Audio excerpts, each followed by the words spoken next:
Alhamdulillah alladzi ja'alana muslimin wa hadana bi sunnati sayyidil mursalin wa kitabihil mubin ila khairi syari'atin wa ashrafi dinin wa nashkuruhu azza wa jalla sayyarana mu'minina bil haqqi qa'imin wa 'anil batili ma'idin wa sayajzillahu asy-syakirin. فهنيئا لمن شكر وويل لمن كفر والله غني عن العالمين ونشهد أن لا إله إلا الله وحده لا شريك له الملك الحق المبين ونشهد أن سيدنا ونبينا محمدا عبده ورسوله إمام المتقين خاتم الأنبياء والمرسلين أسوة للمحسنين المبعوث رحمة للعالمين اللهم صل وسلم وكرم وعظم على هذا النبي الكريم صاحب الخلق العظيم والصراط المستقيم سيدنا وحبيبنا وشفيعنا وقدوتنا ومولانا محمد وعلى آله وصحبه أجمعين وعلى من سار على دربهم واقتفى أثرهم إلى يوم الدين أما بعد فيا عباد الله أوصيكم ونفسي بتقوى الله وأحثكم على طاعته وافعلوا الخير واجتنبوا السيئات لعلكم تفلحون اتقوا الله حق تقاته ولا تموتن إلا وأنتم مسلمون يقول الله سبحانه وتعالى في محكم كتابه المبين وهو أصدق القائلين أعوذ بالله من الشيطان الرجيم بسم الله الرحمن الرحيم ولا تسبوا الذين يدعون من دون الله فيسبوا الله عدلا بغير علم كذلك زينا لكل أمة عملهم الآية وقال النبي صلى الله عليه وسلم المسلم من سلم المسلمون من لسانه ويده متفق عليه صدق الله العظيم وصدق رسوله النبي الحبيب الكريم ونحن على ذلك من الشاهدين والشاكرين والحمد لله رب العالمين. Ma'asyiral muslimin, hadirin jamaah sidang Jumat rahimakumullah. Dalam suasana yang penuh khidmat di hari Jumat yang penuh berkah ini, khatib berwasiat kepada diri sendiri dan jamaah sekalian, mari sama-sama kita tingkatkan takwa kita kepada Allah Subhanahu wa ta'ala dengan menjalankan segala perintah-perintahnya dan menjauhi larangan-larangan Allah Subhanahu wa ta'ala. Karena itulah, karena takwalah sebaik bekal menghadap Allah Subhanahu wa ta'ala. Semoga ketika Allah Subhanahu wa ta'ala mencabut ruh kita dalam keadaan takwa kepada Allah Subhanahu wa ta'ala. Amin ya rabbal alamin. Ma'asyiral muslimin, hadirin jamaah sidang Jumat rahimakumullah. Kehidupan manusia adalah sesuatu yang terus bergerak. Demikian pula dengan budaya. Budaya bukan hanya beragam namun juga berubah-ubah sesuai dengan kondisi dan situasi di mana masyarakat itu berada. Budaya Amerika tentu berbeda dengan budaya yang ada di Indonesia. Budaya yang ada di Afrika juga berbeda dengan budaya yang ada di Malaysia. Budaya Arab Saudi juga berbeda dengan budaya yang ada di Indonesia. Karena budaya itu merupakan fitrah pemberian dari Allah Subhanahu wa ta'ala. Dan kita sebagai bangsa Indonesia, kita diberikan karunia nikmat yang besar dari Allah Subhanahu wa ta'ala dengan keragaman budaya. Bukan hanya ragam budaya yang kita miliki, tetapi kita kaya beragam dengan suku, bangsa, bahasa, dan agama. Dalam forum R20, Legend 20, banyak para tokoh-tokoh, ulama-ulama di dunia kagum dengan kondisi bangsa Indonesia, di mana bangsa Indonesia terdiri dari berbagai suku bangsa, bahasa, budaya, dan agama, tetapi sampai saat ini tetap rukun damai, tetap mampu menjaga persatuan di antara sesama anak bangsa.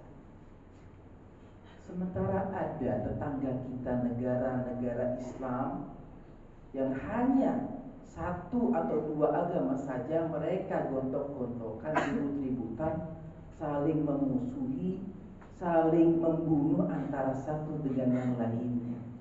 Padahal jumlah agama, jumlah suku bangsa, jumlah bahasa tidak sebanyak yang dimiliki bangsa Indonesia.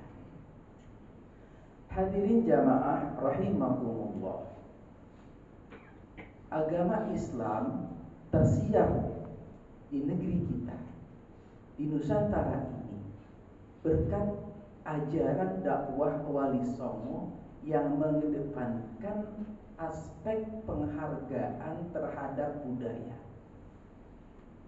Wali Songo mengajarkan dakwahnya dengan mengedepankan aspek substansi materi ajaran Islam, bukan sekedar mengedepankan aspek tekstual yang ada di teks.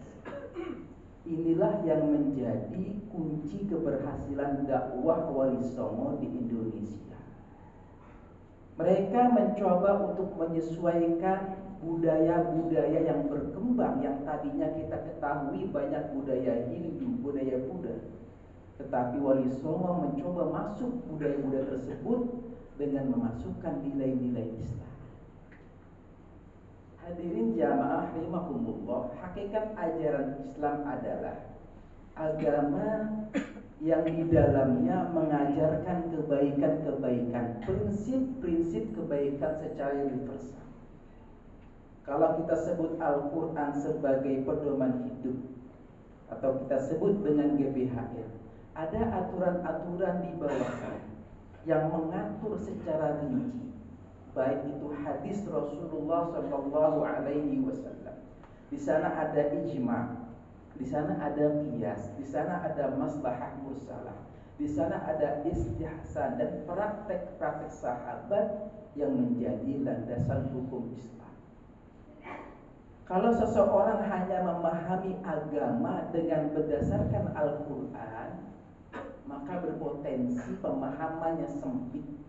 Sementara para wali songo, para ulama-ulama yang mengajarkan Islam ke tanah air, mereka tidak sekedar mengandalkan Al-Quran dan hadis, tetapi menggunakan hadis, ijma, qiyas, maslahah mursalah. Ketika mereka berhadapan dengan budaya, mereka lebih mencari pendekatan kemaslahatan umum. Kalau kita lihat banyak situs-situs, banyak bangunan-bangunan yang sesungguhnya tidak ada dalam Al-Quran secara tekstual, tetapi itu diakui oleh masyarakat Islam sebagai sebuah kebaikan dan tidak bertentangan dengan ajaran Islam. Sebagai contoh misalnya, kubah dan menara masjid di dalam Al-Quran, di dalam hadis kita tidak temukan itu. Karena secara historis menara itu baru dibuat pada abad ke-7 Masehi, ketika pemerintahan Khalifah Muawiyah bin Abi Sufyan. Menara dibangun oleh Khalifah Muawiyah bin Abi Sufyan dalam rangka untuk menandingi menara-menara yang dibuat oleh orang-orang Kristen yang di atasnya ada lonceng untuk mengingatkan ibadah mereka. Dan saat itu belum ada speaker seperti sekarang ini. Dibangunnya menara itu adalah dalam rangka untuk memanggil panggilan azan atau ibadah-ibadah yang lainnya, atau untuk mengumumkan kepentingan umat Islam. Di masa baginda Rasulullah Shallallahu Alaihi Wasallam, menara belum ada. Tempat untuk memanggil orang untuk sholat itu adalah tempat tersendiri yang di atas rumah atau di atas masjid, yang tempatnya tinggi dan digunakan untuk memanggil panggilan azan yang dilakukan oleh Bilal An-Rabah. Tapi perkembangan berikutnya, karena pentingnya semakin banyaknya umat Islam, perlu dilakukan terobosan. Bagaimana bisa memanggil umat Islam jamaah yang begitu banyaknya, sehingga Muawiyah bin Abi Sufyan punya ide bagaimana mereka membangun menara untuk memanggil panggilan azan. Demikian pula Kubah. Ketika zaman Rasulullah masih tidak ada Kubah seperti sekarang ini. Kubah baru berdiri ketika Khalifah Abdul Malik bin Marwan pada abad ke-7 Masehi mendirikan yang kita sebut dengan Qubatus Sakhra di Palestina. Masjid Qubatus Sakhra itu merupakan masjid pertama yang ada kubahnya. Kubah itu sendiri secara bahasa diambil dari bahasa Latin domus yang artinya ruangan. Namun secara bahasa Suriah, kubah itu merupakan bangunan yang di dalamnya ada bangunan setengah lingkaran. Nah, kemudian kita pahami seperti sekarang ini. Dan itu menjadi sesuatu yang sangat indah. Ketika sesuatu itu indah, tidak bertentangan dengan ajaran Islam, maka itu bisa kita terima sebagai sebuah budaya atau peninggalan cagar budaya. Ada sebuah riwayat yang ini menjadi dasar mengapa budaya-budaya yang tidak diatur dalam Al-Quran itu diterima. Dalam sebuah Mustadrak Al-Hakim ada hadis mauquf riwayat Abdullah bin Mas'ud. Beliau mengatakan, "Ma ra'ahul muslimuna hasanan fa huwa 'indallahi hasanun." Apa yang dipandang baik oleh kaum muslim, maka baik pula dalam pandangan Allah Subhanahu wa ta'ala. Hadirin jamaah rahimakumullah. Kalau kita mau lihat lagi apa yang menjadi budaya atau hasil karya peninggalan ulama-ulama Wali Songo, di antaranya adalah batik. Kita mengenal ada batik Turesmi di Cirebon, ada batik Surut, ada batik yang dibuat oleh Sunan Kalijaga yang kita sebut dengan Surjan. Jurik itu merupakan busana orang-orang Jawa, khususnya Jawa Tengah dan Yogyakarta, dan ini merupakan motif yang didesain oleh Sunan Kalijaga. Ada batik mahkota yang diterbitkan, digagas oleh Sunan Giri. Ada lagi batik yang lainnya yang itu dicetuskan oleh santri-santri murid daripada para wali songo. Dan batik-batik ini merupakan peninggalan budaya. Semuanya mengandung filosofi. Misalkan batik mahkota. Batik mahkota atau batik derajat yang dicetuskan oleh Sunan Derajat. Kalau kita ke Lamongan, di sana ada sebuah museum untuk mengabadikan perjuangan Sunan Derajat. Di sana ada batik yang dikenal dengan batik derajat. Dalam batik derajat itu ada simbol-simbol, menggunakan gambar Garuda, bunga teratai, kemudian juga ada kubah di sana. Dan itu maknanya adalah pentingnya mementingkan negara, kepentingan umum dibandingkan kepentingan pribadi. Dan ini menunjukkan pentingnya menjaga kebersamaan di antara sesama umat manusia. Jadi semua yang dibuat Wali Songo itu penuh dengan makna, penuh dengan filosofi. Kalau kita ke Yogyakarta, kita pernah melihat, mendengar mungkin hadir pada acara sekatenan, itu merupakan terobosan yang dibuat oleh Sunan Kalijaga. Ketika saat itu banyak orang yang belum mengenal Islam, maka pendekatan yang digunakan oleh Sunan Kalijaga adalah menggelar pagelaran wayang. Dan syarat mereka yang mau menonton wayang adalah membaca syahadatain. Dan orang Jawa, Yogyakarta saat itu tidak bisa menyebut syahadatain, sehingga mereka menyebut dengan sekaten. Ini merupakan peninggalan metode dakwah yang digunakan oleh para wali songo, ulama-ulama terdahulu dalam rangka mereka memahami ajaran Islam. Hadirin jamaah rahimakumullah. Oleh karena itulah ketika saat ini mungkin beberapa waktu yang lalu ada kelompok-kelompok pihak-pihak yang ingin membenturkan antara budaya dengan agama, ini adalah kelompok-kelompok yang tidak paham secara menyeluruh tentang ajaran Islam. Karena sesungguhnya ajaran Islam adalah ajaran yang mengajarkan dengan penuh ramah, dengan penuh kasih sayang, dengan penuh penghormatan terhadap tradisi, yang tidak menyalahkan, yang tidak mudah mengkafirkan antara satu dengan yang lainnya. Hadirin jamaah rahimakumullah, ketika kita bertemu dengan saudara kita yang berbeda agama, ajaran Islam pun melarang kita untuk mencaci maki. Dan itu Allah tegaskan dalam firman-Nya dalam surat Al-An'am ayat 108 yang saya baca di awal khutbah tadi. Allah dengan tegas menyatakan, a'udzubillahi minasyaitonir rajim, bismillahirrahmanirrahim, wala tasubbul ladzina yad'una min dunillahi fayasubbullaha 'adwan bighairi 'ilm. Kadzalika zayyana likulli ummatin 'amalahum thumma ila rabbihim marji'uhum fayunabbi'uhum bima kanu ya'malun. Yang artinya secara umum, janganlah kalian mencaci maki, memaki sesembahan orang yang tidak menyembah Allah, karena nanti mereka akan mencaci Allah, mencaci Tuhan Allah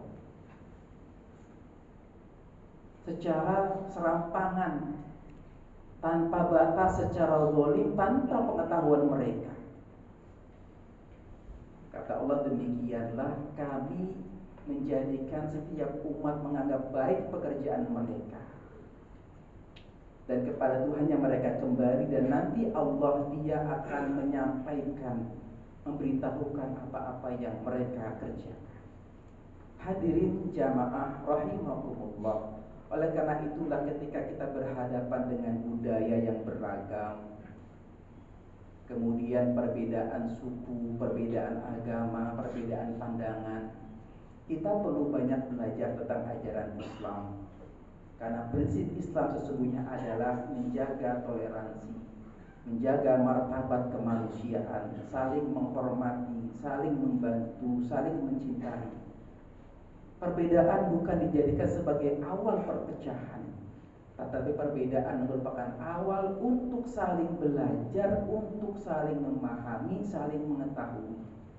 Ketika seseorang sudah mengenal, maka tumbuhlah kasih sayang di antara mereka.